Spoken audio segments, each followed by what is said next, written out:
What if the NBA had a Super Bowl instead of an NBA Finals? What you see on screen now is an infographic of the past NBA championships by every year, from 1947 all the way to the latest NBA Finals between the Nuggets and the Heat. Take a moment to soak all this in. The question of today's video is, how would these results differ if instead of a 7-game series, there was a one-and-done Super Bowl for the NBA Finals? Well, let's take a look. What you see on screen now is the Game 1 winners of each finals from 1947 all the way to present day. Notice anything different? The biggest difference is that 22 finals now have different outcomes. 71% of all Game 1 winners end up winning the finals. If the NBA had a Super Bowl, a one-and-done format, only 22 finals would have a different outcome. Assuming these teams still make it to the finals, as there'd be way too much speculation to have a one-and-done playoffs. If that were the case, many of these finals matchups wouldn't even exist. So let's just assume for the sake of argument that these are the teams that make it to the finals. Here are some major takeaways if there was a one-and-done Super Bowl system for the NBA. LeBron James would only have 2 rings so far, winning 1 in 2011 against the Mavericks and then 1 in 2020 in the bubble against the Heat. He would go 2-10 all-time in the NBA Super Bowl. Michael Jordan would be a 4-time champ, losing his first finals against the Lakers and his last finals against the Jazz. Both Kobe Bryant and Michael Jordan would have an equivalent ring total of 4 apiece. The Kobe Bryant versus Michael Jordan debate would be ever so closer. The Jazz would be NBA champions in 1998.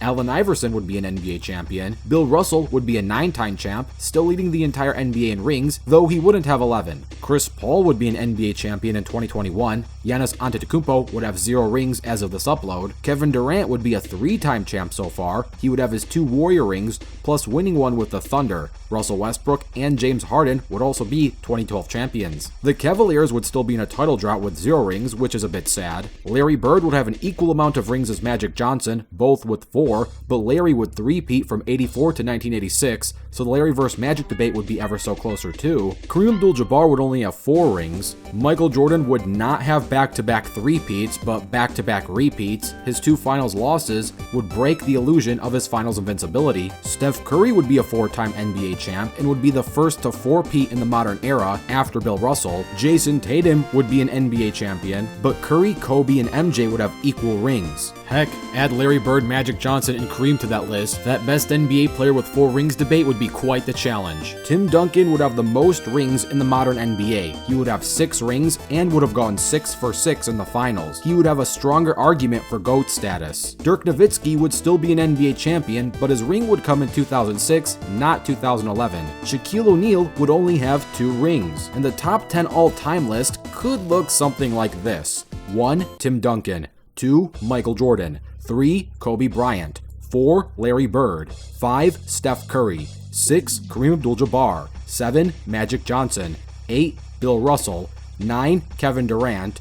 10. LeBron James or Shaquille O'Neal, but that's debatable because now there's a lot of players with 2 rings. Tim would easily be seen as the GOAT, going 6 for 6. Kobe and MJ would be neck and neck at second. But MJ would have more MVPs, so we may give him the edge. Larry would also have equal rings to Kobe and Steph Curry. And to be critically honest, rankings 2 through 8 could be interchangeable and heavily debatable. While Bill Russell will still have a huge ring total, a lot of people may still rank him at the bottom half of that top 10, since most people will consider his rings from a weaker era. Kevin Durant could be a dark horse for the top 5, considering he has 3 rings in this universe. LeBron and Shaq would have to fight it down in that 10th spot as they both have 2 rings each, but so does greats like Hakeem Olajuwon, and heck, Isaiah Thomas would have 3 rings and 3-peat in this universe, so you could actually put him above LeBron and Shaq. And then there's guys like Wilt Chamberlain with multiple rings in this universe. This whole top 10 list would be drastically different than many top 10 lists you see today. The GOAT debate would be drastically different in this universe. Does this make you reconsider the value of rings to begin with?